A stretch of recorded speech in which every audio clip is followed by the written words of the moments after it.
And we'll go now and talk to Savvy Cat, Anna Caramujas. Come on, let's make some noise, shall we?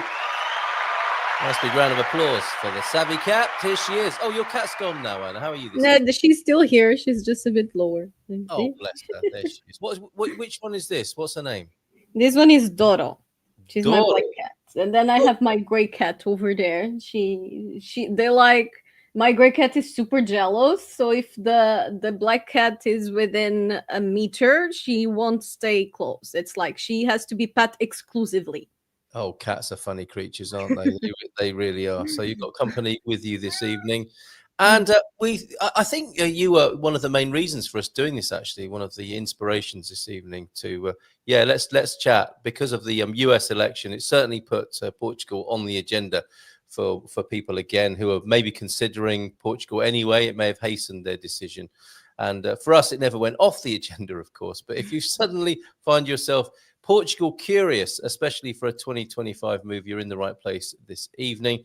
And that's the first question. Anna's going to be with us for 15 minutes or so. Probably have a chat with Sarah when Sarah joins us. But that first big question, Anna, is, in your view, Portugal still a good place to move to? Yes, I think it's a very attractive place, especially with the current instability that is happening in the US. And a lot of it comes down also to the safety, especially of minorities, as Trump is known to not be particularly welcoming in that sense. And I think that whoever won, it would be a similar situation because there was a very big division. Yes. But overall, I think the thing that it's important to talk about is the possibility of a wave of immigration of Americans, that it's quite likely, and the impact that may have and how to make that impact a positive one. Mm-hmm. So I think those are the important things that need to be talked about. So as I was saying, I think it's very likely that we will be having a wave of immigration ever since the election finished. There is, of course, it's not easy to move to a different country. It's not like people can just jump in a plane tomorrow and come to Portugal, right? There's a lot that needs to be done. Yes. But the amount of people that have been reaching out and making calls with us, like we have our call schedule full this week and next week, and even calls booked for December already, really? Which hasn't happened in a while. Like when I started this business and I was the only person doing lifestyle relocation in Portugal, at that time, and actually you were the first person that made me visible. I had a 3 months waiting list at that time. And actually, it was just me, right? I just had a 3 months waiting list just to people to talk to me and organize things. Yeah. And I think we may get to not the 3 months, hopefully, point again, but maybe to the point of wait list again. And the question is, of course, I am still a small agency. I'm not someone that's doing this on my own like I was almost 4 years ago, isn't it? It was amazing, in 2021. Yeah. So almost 4 years ago, February 2021, when I launched this business, and it was kind of something completely new on the market. Now there's a lot more people doing it similarly. But like I was saying, I'm still a small team. It's me, and I currently have 7 employees, 5 of which are agents. So I still have a fairly limited capacity. And of course, I'm not the only one. There's lots of people that will be doing these things on their own or working with other people, and that's all fine. Now, the important thing is, how can you minimize your impact? Because immigration can be a good thing or a bad thing, have a good impact or a negative impact on the home country that you're going to. Yep. And sometimes all that takes is a bit of thoughtfulness. Well, that's right. I mean, you're getting ahead here in an excellent way. You know, how do people need to prepare? And that's a really good consideration. So thank you for bringing that up. Yeah, tell us more. Yeah. So basically, I often tell, and this is often one of my strong talking points, and that is, we don't want prices to inflate. And it's true. I'm a local. I don't want prices to inflate, but I only have so much control over it, right? There is something called supply and demand, and we cannot control it. We cannot control the prices in Lisbon. I mean, I don't like them, but I cannot change them. Yeah. So this is all very relative, and often from an American perspective, I mean, a 600,000 two-bedroom apartment in Lisbon may be considered cheap for Americans and even for the Lisbon market prices. But sometimes a 200,000 three-bedroom townhouse in the interior of Portugal may be overpriced. And it's about working with the local market and understanding the local market, and not just buying something because it looks cheap. It may or may not be. There is a lot of factors here. And I think it's very important to at least put some effort into these. I mean, it will be probably a lot easier to go into those instant deals where you have guaranteed profitability and so on and so forth. But these kinds of deals, they are very often inflated from a local perspective and very often relying on this foreign market that tends to have completely different prices. Mhm. And of course, you have different tiers of the market, right? You have the luxury market, and the luxury market will always be the luxury market and work on a different level as the normal market. And it's still a factor. I mean, there has been so many talks of these crazy multi-million-dollar apartments and houses being sold in Portugal. I mean, it's a different market, it is, but are they really worth that much? I often question. I mean, I've seen things and I've worked with clients that have a very good budget, and we usually try to look to things that are, actually worth it. Have the finishings, have the size, have the plots, land. Having a big budget, it often means that you can get something better. But it's important to actually make this thought. Okay, is this better or is this inflated? Yeah. Or is it just convenient? Because that's part of it, I suppose. You're paying Yes, for because convenience. usually this kind of deals, they can be made very fast. They are kind of prepared in that way.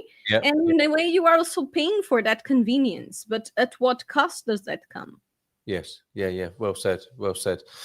Good to know then. So maybe that's getting people to take a more leisurely approach rather than getting desperate and jumping at the first offer that comes their way that seems turnkey and easy and perhaps a little bit overinflated. And you and your team can help people unpick those perhaps Yes. overinflated deals. I mean, the big thing that we do is verifying everything and look at things from a local perspective. So sometimes we'll say, okay, I wouldn't be able to buy this because I don't have the budget. But from a market perspective, this is a fair price. Yes. And another thing that we do is that we do, the technical inspection with the engineer to try and make sure as much as possible that you don't have any unwanted surprises and things that show up later on, which is a Yes. very common problem in Portugal, as you know. It does happen from time to time, doesn't it? So you can help with that sort of heartache and stress as well, yeah? Yes, By we putting a do little. try to make things as safe and as thorough as possible. Yeah. You made a very good point as well just now about how there are a number of people now in this space of helping people move to Portugal. You were one of the first. You're an early person, early team into this. And I think the point here, you'll hear from a number of people tonight on this live stream who can help you move to Portugal. But it's about getting the right fit, isn't it? Finding the team, the people that work for you. Mhm. What more might you say about that, Anna? Because it does make I a think difference, doesn't it? one of the reasons Relationship. that I started this company was also looking at things from an outsider perspective. Because when you come from a different country, you don't know the country that well. You may know about Lisbon, about the Algarve, about Porto, because you've heard of them, because they're very touristic. You may have visited for a week or so. But are they truly the places that are more aligned with the lifestyle that you want to have? And That how was do you one know of that? Yes, how yeah, do you know that? Yeah, that yeah. was one of the reasons I created this, is to have this lifestyle service where people come to us and they tell us their dream, their lifestyle, what they want their new life to be. Mm, And then we do our work as locals and as people who know their country very well to try and match them to the best location and best property possible within those requirements. yes, And like I said, sometimes there's places that people haven't even considered, yeah. and sometimes those end up being the right places. Yes, indeed. And how are you going to know that without the inside and expert knowledge of people who know the territory in the way that Savvy Cat. Anna Caramuja here and her team at Savvy Cat. No. Place in the Sun apparently today was from the Silver Coast. I'm in one of those, Ian. I've not seen it yet, but I did help out on one of those TV productions, and it was in Caldas de Rainha on the Silver Coast. And this is Coach Turner demonstrating his grasp of Portuguese geography, though somehow also went to Miranda de Corvo and Lausanne, which of course are not on the Silver Coast. They're more central Portugal locations, but they're not places you didn't immediately know about. And that's the sort of place that your team can guide people to, right, with that insider knowledge. Yep, that's about it. So Right. basically, we'll help them and make sure that it's aligned. Like sometimes they want to live somewhere that they don't have. They don't want to live with a car. That tends to be the city center. Sometimes they want to have somewhere with a mountain view, a sea view, and then work with the budgets. There's really, really a lot of things to consider. And then, of course, all the bureaucratic process that we support with of getting all your documentations, your NIF number, your bank account, and getting your process reviewed by a lawyer, getting all the deals and negotiation made by a local person and all the intermediaries, so it wastes a lot less time on your end. Yes. And yes, then the legal service, the technical expression. In the end, we just make a package where we take you from start to finish, and all is included in that package. Bit of hand holding, really, isn't it? And confidence that you can get from Savvy Cat Realty. You can see on the screen there, savvycatrealty.com. That's flown by. I've got you for a few more minutes, and I think you'll cross over with Sarah in just a moment anyway. But yeah, I'm actually pretty curious to see her feedback about the prices. Just the other day, I was seeing on TV, the national TV, saying that an economist was giving a comment saying that last time Trump got elected, the dollar went up, but then like 6 months in, the dollar went down because he didn't keep up what he said he would do. I'm kind of curious to see how that will go on. We'll find out. And I usually make mistakes about my presumptions about currency. So thank goodness we've got Sarah joining us with the expert view on that. Coach Turner, Mrs. T and I are in Portugal in February. We're heading to Santarém and hopefully Abranches, both great cities. I know Savvy Cat is a fan. Are you a fan of both those places, Santarém and Abranches? I'm a fan of them from an investment perspective because they are kind of under the radar and have a lot of potential and will definitely be growing in price and interest in the next few years. Agreed. Been to both of those towns and absolutely love them. You're absolutely right. They're not very well known and they're beautiful and they've got a lot of potential within them. Now, obviously, you'll have your sales pitch about Portugal and the weather, the food, the people always comes into that. What are you finding out, perhaps more interestingly and less predictable? What are you finding out from clients at the moment? What are their top concerns and interests at the moment? If you can share some of that sort of insight. It tends to be the same things there was, honestly, safety and healthcare. Healthcare and what was the other one? Safety. Yes. Really? Right. Okay. So then there's also the education, having access to education in Europe at a lot lower cost. Yes. And then, of course, from my international clients, some of them, it's another option, another house in another international city they have. There's a bit of everything, really. But yes, overall, the popularity and the touristic popularity of Portugal definitely made a big impact on the international interest. Very good, very good. And talking of towns, as you have been, Santarém and Abranches there, your coverage is national, isn't it? It's the whole of Portugal. And it's continental Portugal. I did try to go to the islands in 2022, but that was a whole ordeal. So at the moment, really? Oh, okay, fair enough. And you've been to America as well, doing your research and setting up over there in the United States as well. So it's amazing what you've done in those 4 years that you just mentioned. Time has flown, Anna, hasn't it? February 21 is when you started. That's quite extraordinary. My concern is the winter weather. Now, that's a quickie, perhaps, then, before Sarah. I think that, some people kind of downplay or overplay the whole weather thing. Like Algarve is known as the 300 sunny days per year paradise, and then a lot of people get worried about the north, that it gets too cold and so on. We're actually coming on a cold wave right now, and I very much doubt that it will go under 10 degrees. And I only saw snow in Portugal for the first time in my life 2 years ago. It Yeah. doesn't really. It's only snows in Serra da Estrela, and you kind of have to go there on purpose. The first time I saw snow in my life was like Was in it? the Pirineos, and I went there on purpose from Barcelona, and I was like 14. So, Right. Oh, but yeah, the temperature difference. There's definitely some temperature difference, and it rains a bit more, but it's nothing drastic, really. It's yeah. not that bad. Honestly, I'm not someone that gets too bothered by rain either. I honestly find it positive with the tendency towards drought that the world is having. Mm. Having more precipitation and having water deposits is a very positive thing.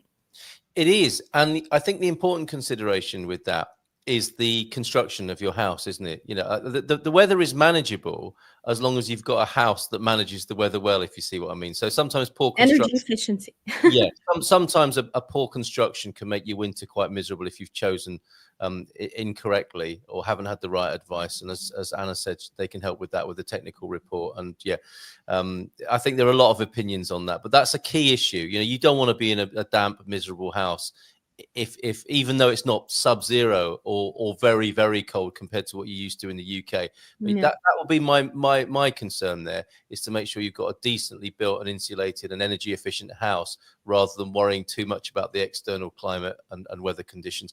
And anyway, Ian, if I can show you the weather today and give you some Portuguese insight, and we'll get Sarah on just after this. This is what the weather was like today. We've still got dinosaurs roaming the well, not the streets exactly, but certain parts of Portugal, like Lourinhã.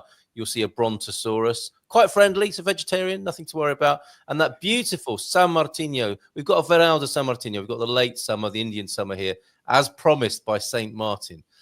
So there it is. And in the last couple of days, this is what it looked like at the top of the hill in San Martino de Porto. That's not too shabby, is it? It was very mild when I was out there in that sunset. And then last night, we were able to walk along the beach, and that was the site that we saw walking along the beach there as well. So yeah, really lovely at the moment. Oh, and these have just come onto the market or about to.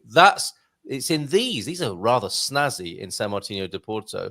Janela de Baia, I think, the window on the beach there, and that's the view you'll see from those apartments, which I think are rather special.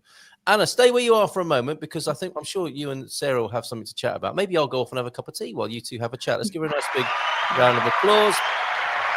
Good evening to you, Sarah. How are you? Whatever nights. We ended up meeting anyway. Yes. Was that a plan? That's Yes. good. I'm glad you Yeah. facilitated that. All right, wonderful. So you're a very important person to have here tonight, Sarah, with the strength of as I understand it, and I always mess this up, and you put me right, and thank goodness you do. It looks like for dollar holders, the dollar is strong at the moment, so you're going to get some good value for your euros. Am I right on this occasion? Yes, you are. Wow. Yay! Okay. All right. Yes. Well done, Carl. Fantastic. Tell us more. Tell us more. Well, to be fair, it is a volatile time at the moment. I Yes. mean, when we saw Trump come in, we saw the rates drop, or certainly in people's advantage if you're selling US dollars and buying euros. I think in one day, we saw the US dollar strengthen by 2%. So to put that into monetary value, if you were buying 250,000 euros, the difference is about 6,000 US dollars cheaper to buy those euros. So that's what we're talking about when I talk about managing exchange rates. A lot of people, I completely understand, you leave it to the last minute. When someone tells you need to pay this invoice or you're buying a property, that's what you're focused on. But it's these exchange rate movements, that's where you can maybe see the biggest difference in whether it's going to cost you more or it's going to cost you less. And that's really what we're trying to get people prepared for, is that when we see these movements, if it's in your favor, for example, you can take advantage of them. Or if we see rates moving against you, it's all within your time frame, because if you've got time to play with, that's different. But if, for example, you wait and you need to make a payment, you need to make a payment this week, then you're restricted to the rates that are happening this week or this day that you need to make that payment. But doing it further in advance just gives you a few more options. At the moment, it is a volatile time. The thing is, we're really seeing ups and downs, because yes, at the moment we're seeing US dollar strength, Trump's come in, but there's a few different things. So for example, Trump may look to increase tariffs, which could re-accelerate inflation, which would mean that the Fed may need to increase interest rates to curb that. So that would strengthen the US dollar. But then on the other side, Trump is very much pro-business. He really wants to cut interest rates because that would help the economy and that would help businesses. So therefore, cutting the interest rates, that would weaken the US dollar. So there's lots of different things really going forward that we're watching. Yes, there's short-term maybe gains for people. So now may be a very good time to be buying your US dollar, selling US dollars and buying euros. But what we're looking at going forward is what's happening with inflation, what's happening with interest rates, what is the strategies going forward, whether it be increased tariffs. The thing is, at the end of the day, Trump will probably increase government spending, but you need the corresponding tax hikes to feed into that. Otherwise, you've got a deficit. Then what are the trade agreements? And obviously, we know sort of Trump's style is probably a little bit more probably out there. Again, gets the markets a little bit in a flurry. Yes. We're talking about then there's a bit of safe haven, but then they flock into the US dollar. So there's lots going on that it is a little bit hard to forecast because, as I said, some things will increase the value of the US dollar and some things will weaken. Yes. And it's sort of really, we're looking at short term, medium, long term, and really a lot sort of unknown depending on what strategies and what things that he puts in place, and then the impact that has on, as I said, inflation, the Fed, and then the US economy. But then also filters in to, at the moment we're seeing very good levels for people who are in the UK that they're selling sterling and buying euros, because it looks like that, what we're sort of seeing is maybe these increased tariffs will have a knock-on effect to Europe, and that's obviously slightly negative. So it is also the global impact of what Trump's doing as well to what that does to the Eurozone or to the UK as well, to be honest. Yeah. Well, and also the other part of this, which I think people love Spartan for, and the purpose of this live stream tonight and this webinar, if you like, is to find the right fit for you, the right people to help you, and get some insight and some support and inspiration about moving to Portugal. And you work on that as well, don't you, to suit the profile of the person buying the currency. So they might be like sell, buy. They might fancy themselves as a Wall Street trader, and you can work with that, can't you? But if they're a bit more conservative or scared even of these sorts of deals, and it makes them feel really nervous, it's psychological because it's down to the individual, their risk appetite, what's their personality as well. Because some people, and also what budgets they have available, because that's the ultimate thing. Yes, you might think, I'll wait and see, but what's your budget? So for some people, especially if you're buying property, what is your budget? And actually, sometimes working around this is a case of, all right, we all want a better rate and it to be cheaper, but what happens if it gets more expensive? Can you take that risk given the volatile that we're seeing at the moment? It may be a case of buying euros, protecting that risk. You know how much it's going to cost you, and that gives you a bit of peace of mind. That means that this property is going to cost you this, that maybe you've got this amount of money left over, that you can buy a car, or that you can afford that property. Because I think people underestimate the significance of rate movements and how much it could potentially cost them, but suddenly that property might not be as affordable. Or we've seen it with clients where they've budgeted for a property and a car, and they can't afford the car because the properties cost more because of the exchange rate movement. And while sort of at the moment they're thinking, the rates are great at the moment, the US dollar, it's costing me less to buy those euros, that's great. But again, if you're budgeting on that amount and that rate, if the rates then move against you and it costs you more, are you prepared for that? So that's what the conversations we're having is, what's your worst case scenario? What is suddenly unaffordable for you against what is affordable, and sort of managing that. And also that you can buy euros in advance. We can, even if you haven't got a Portuguese bank account, we can hold the euros. Even if you found a property, we can fix the rate. You can still have money held in high interest rate accounts in the US, and we can fix the rate with a 10% deposit. Oh, that's good, isn't it? Yeah. So there's a few different options, and I think having those conversations, you definitely discover what options are available. So you could say, I just want this many euros, and I would have peace of mind if I could buy this many euros because it would get my house and my car, and you could lock that Yes. and have some peace of mind, which is, I think it comes as news to some people. The other misapprehension possibly is, or to put it in a more positive way, you don't have to be a red braces wearing, spreadsheet loving whiz kid wheeler dealer, do you, to buy your currency from somewhere else other than a bank? Now, this is a big one, isn't it? Because some people will be thinking, oh, that sounds terrifying, having an account and buying currency. I've never done that in my life, except when I've been on holiday and I've done it with the bank. You make it very easy to do that, don't you? And we haven't talked about competitiveness here. It would be advantageous to talk to you and for people to discover that you don't have to be one of those whiz kid type people. You have all kinds of people who have Spartan FX accounts, right? Grannies and granddads. Oh, absolutely. Yeah, absolutely. Regular folk. Yeah. Old guys in Europe. He's a very happy, satisfied customer as well. But you don't I actually wanted to pop in here because we do work with Spartan, and a lot of our clients have, and they have given us very good feedback. And one thing I really like about Spartan is that more personal service. Because one thing is when you are exchanging like $100,000-$200,000, I mean, you want someone on the other side. You don't want just a bot, just an automatic app. Yeah, absolutely well said. Yeah, for sure. So I think that's with all of the people that you work with, Carl, whether it be Anna, maybe Savikat, and we all.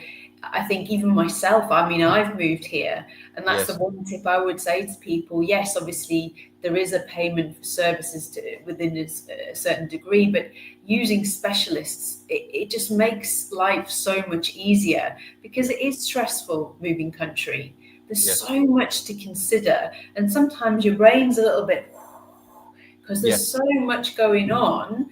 And having friendly, helpful people that just take care of things for you is wonderful. Because to me, I really wanted to move here. So, from a visa perspective, for example, you want to make sure that things are done correctly. I haven't personally bought a property, but if I did, I'd want somebody that, I overheard some of your conversations, and it's true. People talk to me about, this is going to be my first winter. You're going to find it like really cold. I come from Durham, which is near the Scottish border in the UK, so if I can survive that, I'll be fine. But the reality is that it's not just about the outside temperature, it's about your house, how it's built, the installation is slightly different. Although, as I said, you need to live in my parents' house. They just don't put the heating on. So. Maybe they can provide a service to get. But it's still that element. But again, you need somebody to look into that into more detail. Make sure you're buying the right type of house for you. That reassurance. Again, it's having someone that is not going to take advantage of you because you're an expat, and I have seen that here, to a certain degree. That and the language barrier as well. Although everybody does speak English and it's very good, we're talking about certain people that maybe that might be a bit more difficult. So you want. Well, we have a lot of accountability here, don't we? We have people who join us on screen every month, and we know where they live. Yeah, well, that's true. What I wanted to ask you as well, or if you could share briefly about, Sarah, you mentioned you moved to Portugal. This is about Portugal 2025 and how it's back on the agenda, the radar for a lot of people. But you're way ahead of that curve, and you moved here this year. And I think it's safe to say it's been a happy and fulfilling move for you. Could you say a little bit about that? Yeah, well, I blame all of you because that's why I'm here. Yes. And that includes clients. And that includes clients telling me how great it is here. But honestly, I don't regret it. It's the best move I've ever made. I mean, but again, always, before I came, I had the list of the pros and cons because it's a big move. And then coming here, I mean, someone said to me, what do you miss? Yeah, I do miss a few things. And yes, there's a few things that take a little bit longer here or there. But in the grand scheme of things, I can live with that, or that's why I've moved here. I want it to be a little bit of a slower pace of life, or a better life-work balance. And like that. I mean, that wasn't too bad, was it? When we had lunch the other day, that's not too bad. And I'll tell you what, I've got another photo here. This is how relaxed you get when you live in Portugal. Look how relaxed I am here. I To be fair, I think the kids have been messing around with my phone as well, but I look so peaceful and relaxed in that picture there, and that's what we're going to see. And a November day like this is just priceless, isn't it? And I'm guessing around Lisbon, when you're walking through the city and it's nice and warm and sunny, it's and the air's a little bit crisp as well, isn't it? In the morning and in the evening, it's just so fabulous. That's my experience of Lisbon. How is it for you over that way, Qashqai? Absolutely, it's lovely. I mean, for November, this is fantastic. I mean, back in the UK, like I saw an article, I think in a Daily Mail, it's always like that. But one of the ones was today I saw was that didn't click on it, but it said some cities in the UK haven't seen sun for like X number of days or whatever. I've heard it's all month. They're blaming it on some sort of climatic phenomenon, but all month they haven't seen any sunshine. It depends where you come from. Steve might be able to tell us about that in just a moment. I need to make some room on the screen. I'm so sorry, Anna, to do this. That's but okay. Did you want to? I already stayed 15 minutes past my curfew, didn't I? I know, but you're very welcome here. Is there anything you wanted to add or suggest or say to Sarah? Or I think that's going back to what we were saying. Even in the north, we still have a lot of sunny days. Like here in Portugal, there's some rain towards the end of the week, but we still have like 2 sunny days every week lately. Yes. So it's really not as bad as people paint it. That's right. And you're not looking like the guy on the left here, are you? I do have like my you can see it, my coat here inside my house. Yeah, but you're not wrapped up in an anorak and a hat. You haven't got a hat on like some people might at this time of year. Fantastic, Anna. Thanks so much for joining us, and congratulations on those nearly 5 years, right? Going into 4 years going into February next year. That's a great achievement. So thank you very much for being here. I hope to make it to 5, yes. SavvyCatRealty.com. Cheers, Anna. Take care. Bye for now. There she goes.